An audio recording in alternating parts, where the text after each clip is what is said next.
बिस्मिल्लाहिर्रहमानिर्रहीम।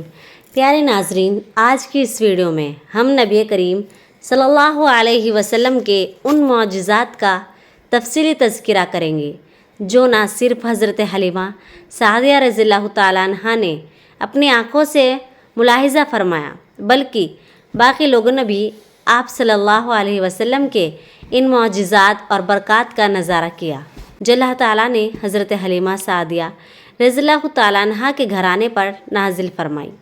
प्यारे नाज़रीन, याद रहे कि उस ज़माने में अरब का दस्तूर ये था कि जब उनके यहाँ कोई बच्चा पैदा होता तो वो देहात से आने वाली दाइयों के हवाले कर देते थे ताकि देहात में बच्चे की नशोनुमा बेहतर हो और वो खालिस अरबी ज़बान सीखे। दाइयों का काफ़िला मक्का में दाखिल हुआ। उन्होंने उन घरों की तलाश शुरू की जिनमें बच्चे पैदा हुए थे। इस तरह बहुत सी दाइयाँ जनाब हज़रत अब्दुल मुत्तलिब के घर भी आई। नबी करीम सल्लल्लाहु अलैहि वसल्लम को देखा, लेकिन जब उन्हें मालूम हुआ कि ये बच्चा तो यतीम पैदा हुआ है तो इस ख्याल से छोड़कर आगे बढ़ गई कि यतीम बच्चे के घराने से उन्हें क्या मिलेगा। इस तरह दाइयाँ आती रही जाती रही, किसी ने आपको दूध पिलाना मंजूर ना किया, और करती भी कैसे। ये शहादत तो हज़रत हलीमा रज़ियल्लाहु ताला अन्हा के हिस्से में आनी थी। जब हलीमा रज़ियल्लाहु ताला अन्हा मक्का पहुंची तो उन्हें मालूम हुआ अब औरतों को कोई ना कोई बच्चा मिल गया है और अब सिर्फ वो बग़ैर बच्चे के रह गई हैं और अब कोई बच्चा बाकी नहीं बचा। हाँ, एक यतीम बच्चा ज़रूर बाकी है जिसे दूसरी औरतें छोड़ गई हैं। हलीमा सादिया रज़ियल्लाहु ताला अन्हा ने अपने शौहर अब्दुल्ला इब्न हारिस से कहा, खुदा की कसम, मुझे ये बात बहुत नागवार गुजरी है कि मैं बच्चे के बगैर जाऊँ, दूसरी सब औरतें बच्चे लेकर जाएं। ये मुझे ताने देंगी, इसलिए क्यों ना हम इसी यतीम बच्चे को ले लें। हज़रत अब्दुल्ला बिन हारिस बोले, कोई हर्ज नहीं, हो सकता है अल्लाह इस बच्चे के ज़रिए हमें खैर व बरकत अता फरमा दे। चुनाचे हज़रत हलीमा सादिया रज़ियल्लाहु ताला अन्हा हज़रत अब्दुल मुत्तलिब के घर गई। जनाब अब्दुल मुत्तलिब और हज़रत आमना रज़ियल्लाहु ताला अन्हा ने उन्हें खुशामदीद कहा। फिर हज़रत आमिना रज़ियल्लाहु ताला अन्हा उन्हें बच्चे के पास ले आई। आप उस वक्त एक ऊनी चादर में लिपटे हुए थे। वो चादर सफ़ेद रंग की थी। आपके नीचे एक सब्ज़ रंग का रेशमी कपड़ा था। आप सीधे लेटे हुए थे। आपकी सांस की आवाज़ के साथ मुश्क की भी खुशबू निकलकर फैल रही थी। हज़रत हलीमा सादिया रज़ियल्लाहु ताला अन्हा आपके हुस्न जमाल को देखकर हैरत ज़दा रह गई। आप उस वक्त सोए हुए थे। उन्होंने जगाना मुनासिब ना समझा, लेकिन ज्यों ही उन्होंने प्यार से अपना हाथ आपके सीने पर रखा, आप मुस्कुरा दिए, आँखें खोलकर उनकी तरफ देखने लगे। हज़रत हलीमा सादिया रज़ियल्लाहु ताला अन्हा फरमाती हैं, मैंने देखा आपकी आँखों से एक नूर निकला जो आसमान तक पहुँच गया। मैंने आपको गोद में उठाकर आपकी दोनों आँखों के दरमियानी जगह पर प्यार किया। फिर मैंने आपकी वालिदा और हज़रत अब्दुल मुत्तलिब से इजाज़त चाही। बच्चों के लिए काफ़िले में आई। मैंने आपको दूध पिलाने के लिए गोद में लिटाया तो आप दाएं तरफ से दूध पीने लगे। मैंने पहले बाएं तरफ से दूध पिलाना चाहा, लेकिन आपने उस तरफ से दूध ना पिया। दाएं तरफ से आप फ़ौरन दूध पीने लगे। बाद में भी आपकी यही आदत रही। आप सिर्फ दाएं तरफ से दूध पीते रहे, बाएं तरफ से मेरा बच्चा दूध पीता रहा। काफ़िला रवाना हुआ। हज़रत हलीमा सादिया रज़ियल्लाहु ताला अन्हा फरमाती हैं, मैं अपने खच्चर पर सवार हुई, आपको साथ ले लिया। अब जो हमारा खच्चर चला तो इस कदर तेज़ चला कि उसने पूरे काफ़िले की सवारियों को पीछे छोड़ दिया। पहले वो मरियल होने के बिना पर सबसे पीछे रहता था। मेरी ख़ातिन साथी हैरानगी से मुखातिब हुई, ए हलीमा, ये आज क्या हो रहा है? तुम्हारा खच्चर इस कदर तेज़ कैसे चल रहा है? क्या ये वही खच्चर है जिस पर तुम आई थी और जिसके लिए एक एक कदम उठाना मुश्किल था? जहाँ मैंने उनसे कहा, बेशक ये वही खच्चर है। अल्लाह की कसम, इसका मामला अजीब है। फिर ये लोग बनु साद की बस्ती पहुँच गए। उन दिनों ये इलाका खुश और कहत ज़दा था। हज़रत हलीमा सादिया रज़ियल्लाहु ताला अन्हा फरमाती हैं, उस शाम जब हमारी बकरियाँ चरकर वापस आई तो उनके थन दूध से भरे हुए थे, जबकि इससे पहले ऐसा नहीं था। उनमें से दूध बहुत कम और बहुत मुश्किल से निकलता था। हमने उस दिन अपनी बकरियों को दूध निकाला तो हमारे सारे बर्तन भर गए और हमने जान लिया कि ये सारी बरकत इस बच्चे की वजह से है। आसपास की औरतों में भी ये बात फैल गई। उनकी बकरियां बदस्तूर बहुत कम दूध दे रही थी। गर्ज हमारे घर में हर तरफ हर चीज़ में बरकत नज़र आने लगी। दूसरे लोग ताज्जुब में रहे। इस तरह तो 2 माह गुजर गए। 2 माह में आप चलने फिरने लगे। आप 8 माह के हुए तो बातें करने लगे और आपकी बातें समझ में आती थी। 9 माह की उम्र में तो आप बहुत साफ गुफ्तगू करने लगे। इस दौरान आपकी बहुत सी बरकत देखने में आई। हज़रत हलीमा सादिया रज़ियल्लाहु ताला अन्हा फरमाती हैं, जब मैं आपको अपने घर ले आई तो बनु साद का कोई घराना ऐसा ना था जिससे मुश्क की खुशबू ना आती हो। इस तरह सब लोग आपसे मोहब्बत करने लगे।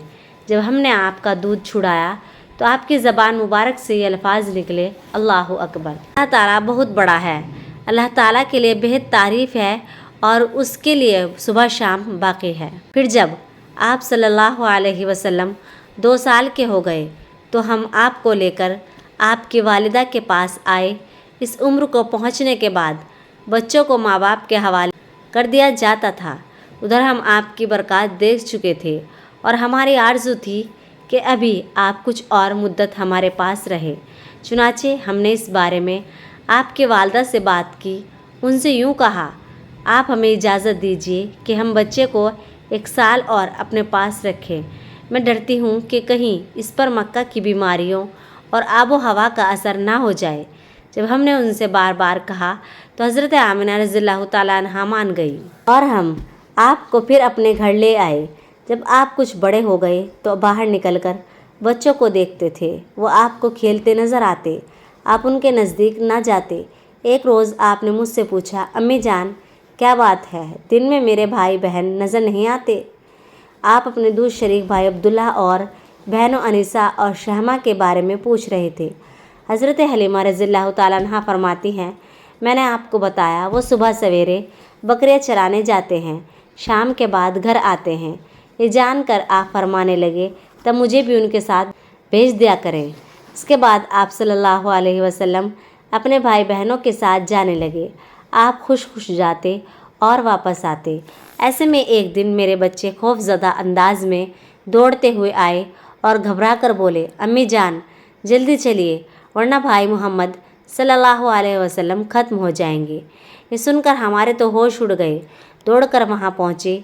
हमने आपको देखा, आप खड़े हुए थे, रंग उड़ा हुआ था, चेहरे पर जर्दी छाई हुई थी और ये इसलिए नहीं था आपको सीना चाक किए जाने से कोई तकलीफ़ हुई थी, बल्कि उन फरिश्तों को देखकर आपकी हालत ऐसी हुई थी।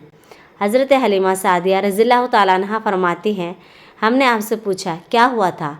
आपने बताया मेरे पास 2 आदमी आए थे, वो सफ़ेद कपड़े पहने हुए थे। दोनों हज़रत जिब्राईल अलैहिस्सलाम और हज़रत मीकाईल अलैहिस्सलाम थे। उन दोनों में से एक ने कहा, क्या ये वही है? दूसरे ने जवाब दिया, हाँ ये वही है। फिर वो दोनों मेरे करीब आए, मुझे पकड़ा और लिटा दिया। इसके बाद उन्होंने मेरा पेट चाक किया और उसमें से कोई चीज़ तलाश करने लगे।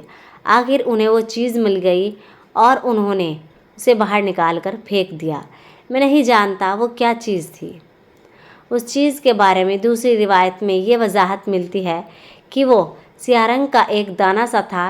ये इंसान के जिस्म में शैतान का घर होता है और शैतान इंसान के बदन में यहीं से असर डालता है। हज़रत हलीमा सादिया रज़ियल्लाहु ताला अन्हा फरमाती हैं, फिर हम आपको घर ले आए। उस वक्त मेरे शौहर अब्दुल्ला बिन हारिस ने मुझसे कहा, हलीमा मुझे डर है कहीं इस बच्चे को कोई नुकसान ना पहुंच जाए, इसलिए इसे इसके घर वालों के पास पहुंचा दो। मैंने कहा ठीक है। फिर हम आपको लेकर मक्का की तरफ रवाना हुए। जब मैं मक्का के बालाई इलाके में पहुंची तो आप अचानक गायब हो गए। मैं हवा से बाख्ता हो गई। हज़रत हलीमा सादिया रज़ियल्लाहु ताला अन्हा फरमाती हैं, मैं परेशानी की हालत में मक्का पहुंची। आप सल्लल्लाहु अलैहि वसल्लम के दादा हज़रत अब्दुल मुत्तलिब के पास पहुंचते ही मैंने कहा, मैं आज रात मोहम्मद को लेकर आ रही थी। जब मैं बालाई इलाके में पहुंची तो वो अचानक कहीं गुम हो गए। अब खुदा की कसम मैं नहीं जानती वो कहाँ है। हज़रत अब्दुल मुत्तलिब ये सुनकर फ़ौरन काबा के पास खड़े हो गए। उन्होंने आपके मिल जाने के लिए दुआ की। फिर आपकी तलाश में रवाना हुए। उनके साथ वर्का बिन नौफल भी थे। गर्ज दोनों तलाश करते रहे। रहमा की वादी में पहुँचे। एक दरख्त के नीचे उन्हें एक लड़का खड़ा नज़र आया। उस दरख्त की शाखें बहुत घनी थी। حضرت عبدالمطلب نے پوچھا، لڑکے تم کون ہو؟ حضور صلی اللہ علیہ وسلم چونکہ اس وقت تک قد نکال چکے تھے، اس لیے حضرت عبدالمطلب پہچان نہ سکے۔ آپ کا قد تیزی سے بڑھ رہا تھا۔ جواب میں آپ نے فرمایا، میں محمد بن عبداللہ بن عبدالمطلب ہوں۔ سن کر حضرت عبدالمطلب بولے، تم پر میری جان قربان ہو، میں ہی تمہارا دادا عبدالمطلب ہوں۔ پھر انہوں نے آپ کو اٹھا کر سینے سے لگایا اور رونے لگے۔ آپ کو گھوڑے پر اپنے آگے بٹھایا اور مکہ کی طرف چل پڑے۔ گھر آ کر انہوں نے بکریاں اور گائیں ذبح کی اور مکہ والوں کی دعوت کی۔ آپ کے مل جانے کے بعد حضرت حلیمہ سعدیہ رضی اللہ تعالیٰ عنہا حضرت آمنہ کے پاس آئی تو انہوں نے پوچھا، حلیمہ اب آپ بچے کو کیوں لے آئی؟ آپ کی تو خواہش تھی کہ یہ بھی آپ کے پاس اور رہے۔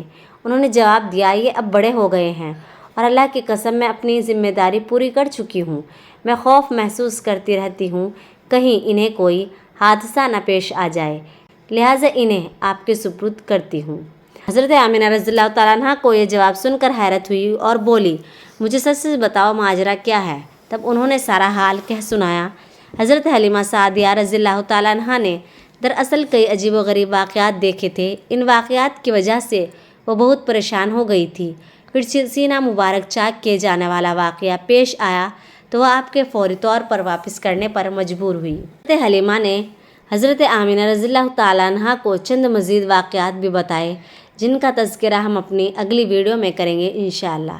پیارے ناظرین، نبی کریم صلی اللہ علیہ وسلم کو اللہ تعالیٰ نے ایسی برکات عطا فرما رکھی تھی کہ جہاں جہاں آپ صلی اللہ علیہ وسلم کے قدم جاتے تھے وہاں وہاں برکات کا ایسا نزول ہوتا تھا کہ دیکھنے والے بھی پریشان ہو جاتے تھے کہ آخر ماجرا کیا ہے۔ جیسے کہ حضرت حلیمہ سعدیہ رضی اللہ تعالیٰ عنہ کے خچر اور ان کی اونٹنی کا معاملہ ہی لے لیجئے کہ آتے ہوئے وہ سواریاں جو سب سے پہلے تھی، جاتے ہوئے وہ سواریاں سب سے آگے تھی، جو ایک ناقابل یقین بات تھی، لیکن اس کو تو معجزہ کہتے ہیں کہ جو چیز عام فہم سے بالا تر ہو۔ سبحان اللہ، اللہ تعالیٰ کی قدرت اور اللہ تعالیٰ ہی کی برکات کے ثمرات تھے۔ پیارے نبی کریم صلی اللہ علیہ وسلم کے بے شمار معجزات ہیں جن کا تذکرہ انشاءاللہ آنے والی ویڈیو میں بھی ہوتا رہے گا۔ تو ملتے ہیں انشاءاللہ اگلے واقعات میں، تب تک کے لیے اللہ حافظ۔